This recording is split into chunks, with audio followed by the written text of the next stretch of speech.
Legendary Pokemon are known for their power and mystique, but not all of them live up to the hype. Some feel underwhelming or even downright disappointing when you dig into their stats, lore, and design. Today we're diving into the Pokemon that might just deserve the title of the worst legendary, starting with one that's as fragile and minimal as it gets. Cosmog. Cosmog is the ultimate weakling of the legendary Pokemon world, and that's by design. It has the lowest base stat total of any legendary, a measly 200. For comparison, even some common early game Pokemon have higher stats, but here's the kicker. Its entire move pool is basically just Splash and Teleport. Splash literally does nothing, and Teleport only helps it flee, so Cosmog is mechanically useless in battle, plain and simple. Before you dismiss it as some kind of joke Pokemon, hear me out. Cosmog's frailty fits perfectly with its role in the Pokemon lore. It's described as a tiny, fragile cosmic child, so fragile that its gaseous body can be blown away by the slightest breeze. In the games, it acts like a precious starborn infant with immense latent power just waiting to awaken. It's essential for the narrative because it evolves into two of the most powerful legendaries in the series, Solgaleo or Lunala, depending on the player's version.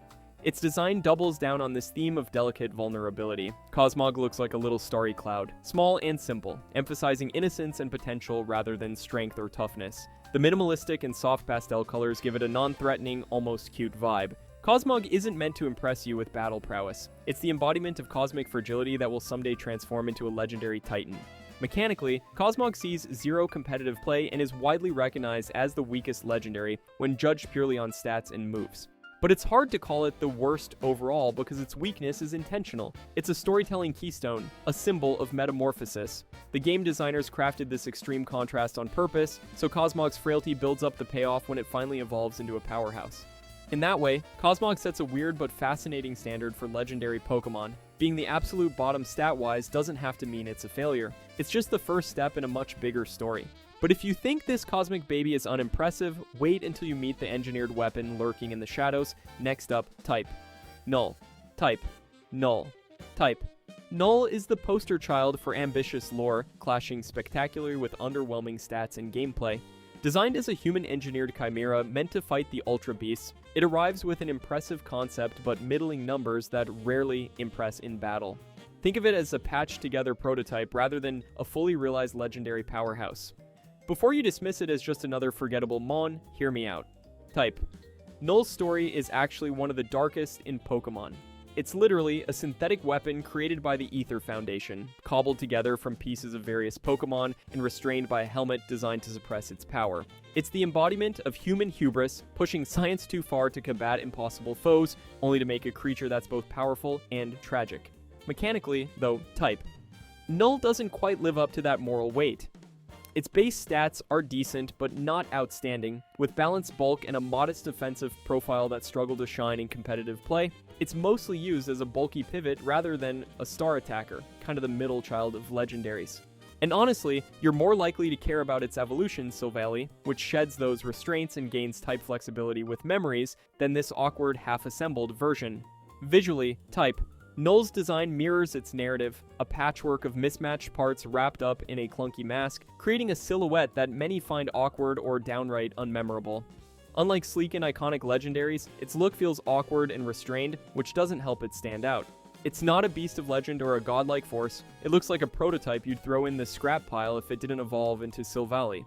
Community reaction has been mixed at best. Some players respect its lore, and the bold themes it raises about ethics and weaponization, but many simply forget it exists when listing memorable legendaries. It lacks that spark of prestige or awe, which matters in a franchise where image and presence weigh heavily.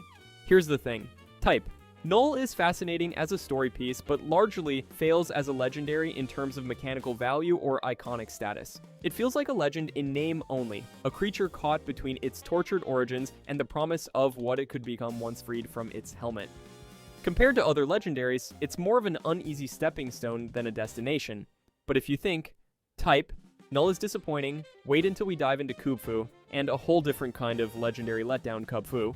Kubfu is basically the epitome of a starter legendary, which honestly blurs what we even expect from a legendary Pokemon. It's a small, scrappy fighting type that got a lot of fans calling its design lazy. A bear with a bandana, and that's about it. No epic themes, no imposing vibe, just a plain cub ready to punch. That simplicity is exactly the issue. Before you write Kubfu off as just a cute sidekick, hear me out. Its story role is simple but forgettable. It's the apprentice Pokemon you get during the Isle of Armor expansion, and your key to unlocking one of the most competitively powerful legendaries in recent years, Urshifu. So Kubfu mostly exists to be trained, climb the towers of Two Fists, and evolve into a Pokemon that actually commands respect. Kubfu's design and stats feel underwhelming, almost like an afterthought compared to its evolution. Kubfu's lore isn't about cosmic forces or ancient myths. It's all about martial arts discipline and personal growth. It's a student learning strength and combat style under a dojo master Z. Not exactly awe-inspiring or legendary. Its humble, grounded vibe clashes with what we expect from legendaries symbolizing gods or ancient power. Design-wise, Kubfu looks tiny and unassuming, a chubby bear cub with a red headband. That's it. Compare that to Urshifu's two striking forms, Single Strike style, a lean dark karate assassin, and Rapid Strike style, a fluid agile fighter with watery moves. Urshifu has presence. Kubfu, not so much. Fans say Kubfu's design feels like a placeholder, just a way to get to Urshifu without inspiring awe itself. And the competitive side, Kubfu is rarely used seriously, its stats are modest, and it doesn't bring anything unique alone. It's purely a stepping stone to Urshifu, which dominates thanks to strong moves and abilities. The Paradox, a legendary Pokemon that feels like a weak starter, evolving into one of the most iconic fighting types in years. That starter vibe makes Kubfu seem out of place, diluting the mystique we expect from legendaries. The community is split on Kubfu's legendary status. Some appreciate its narrative as a symbol of growth and mastery, making it relatable. Others say calling a small apprentice legendary cheapens the concept, turning it into a glorified plot device. Kubfu doesn't inspire awe on its own, it's a quiet student, not a mythic hero. But if Kubfu feels underwhelming, wait till you meet the next legend, Reguliki, the flashiest, speediest electric energy ball that flips the legendary idea on its head. Reguliki. Reguliki is the embodiment of extremes in Pokemon design, and that's why it's so divisive. It holds a record-breaking base speed stat of 200, the fastest Pokemon ever. That alone reshapes battle dynamics by letting Reguliki almost always move first. But here's the kicker. Outside of speed, it's painfully fragile, with low bulk and a narrow offensive move pool. Before you say speed equals dominance, hear me out. Reguliki is pure electric type, making it vulnerable to common counters like ground-type moves. Its defenses are mediocre, with low special defense and average HP. One well-timed Earthquake can wipe it out before it gets a turn. The whole setup feels like a glass cannon that only works if it hits first, and even then, it lacks the offensive variety other legendaries have. Lore-wise, Reguliki is fascinating. It's described as the electrical engine powering all of Galar, its body a cluster of electric energy contained by special rings. Remove the rings, and it could unleash enough power to energize the entire region. The concept of a living lightning source is powerful, but outside of optional encounters, Reguliki hardly gets the spotlight like Zacian or Calyrex. It's a cool idea that didn't get fleshed out fully in the story. Design-wise, it's even stranger, not your typical legendary beast or titan. Reguliki looks like glowing electric clusters linked by shaking rings. Some fans love its futuristic alien aesthetic for its uniqueness. Others say it looks like a neon light show, lacking the emotional weight or impact of classic legendaries. Calling it a bundle of electricity is accurate and underwhelming. Competitively, Reguliki is terrifying when allowed. Its insane speed lets it dominate many formats, often forcing bans for being too oppressive. Sweeping entire teams before they react is nightmare fuel. But again, its fragility and limited typing cap its versatility. It's not a catch-all legend, just situational and vulnerable to smart counters. The community debates it fiercely. Is Reguliki overpowered or just a flashy gimmick? A revolutionary speed demon or a fragile glass cannon with little substance? Design and lore fans feel it underdelivers given its potential, while competitors respect and or hate its game-breaking speed. That clash of extremes leaves Reguliki stuck as a legend where greatness and flaws are inseparable. Here's the bottom line. Reguliki is the ultimate paradox of overwhelming speed and fragility, a living power plant with only a spark of story, and a design that splits fans down the middle. Not the worst legendary, but definitely the weirdest mix of awe and underwhelm. But if you think Reguliki's glass cannon speed is wild, wait until you see the Ancient King that's next up. Calyrex. Calyrex is the paradox of legendaries. Tiny, kinda goofy in its base form, but absolutely terrifying once it hops on its spectral horse. Officially crowned as the Ancient King of Galar, Calyrex's look clocks in as a mix between plant-themed royalty and something that should be in a garden center, not a battlefield. Its oversized bulbous head and slender body make it look less like a powerful monarch and more like a plant baby with delusions of grandeur. Fans are sharply divided, some call it adorable, others just plain silly. But hear me out. Calyrex's story is anything but simple. It's portrayed as a benevolent ruler who once held dominion over Galar, able to mend broken hearts and cause life to bloom. The problem? Along with losing its power, it lost its trusty steed. Its lore centers on reconnecting with one of two mystical steeds, Glastrier or Spectrier, to regain full strength. This fusion isn't just narrative flair, it transforms Calyrex's entire identity. When fused, Calyrex becomes either Ice Rider or Shadow Rider. Ice Rider Calyrex mounts the Icy Glastrier, gaining bulk and physical might, while Shadow Rider Calyrex jumps on Spooky Spectrier, morphing into a psychic/ghost powerhouse with blistering speed and devastating special attacks. The Shadow Rider form, especially, is notorious in competitive circles for its oppressive, offensive presence. With access to Astral Barrage, a signature move that never misses and hits like a truck, it dominates the meta and frequently forces bans and format shifts. This legendary is less king and more overlord on a spectral charger. Gameplay-wise, Calyrex's base form is underwhelming, slow, and fragile. Basically, the definition of don't bring me to battle. But Fusion turns it into a meta-defining terror, especially Shadow Rider, whose combination of speed, power, and ability to control terrain makes it a must-counter or banned threat. Ice Rider is no slouch either, boasting stubborn physical defense and strong synergy with other champions. It's a classic case of flawed base, phenomenal fusion. Community opinions perfectly mirror this split identity. Plenty dislike base Calyrex for its goofy design and modest stats, seeing it as a missed opportunity for a regal legendary. However, most grudgingly respect what the fusion forms bring to lore and gameplay. The fusion mechanic reminds some fans of Kyurem's old Reshiram/Zekrom mashups, evolving the concept further with deeper storytelling and two distinct competitive styles.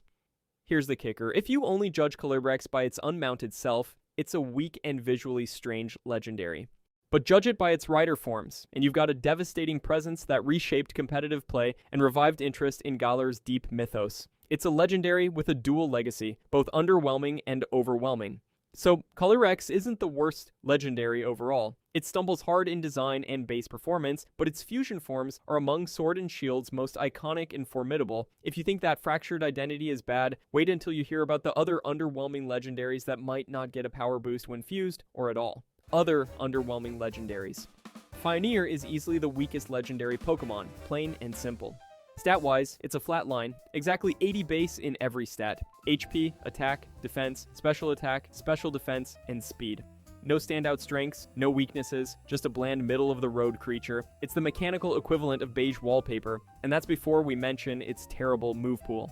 In some games, like Pokemon Legends, Arceus, Fioneer doesn't learn a single move by leveling up, relying entirely on TMs, tutoring, or breeding. A legendary Pokemon functionally powerless without moves? That's a battle non-entity. Then there's the mess around its status. Fioneer hatches only from Manaphy's eggs, but it doesn't evolve into Manaphy or any other Pokemon. It feels less like a distinct legendary and more like a strange byproduct of breeding.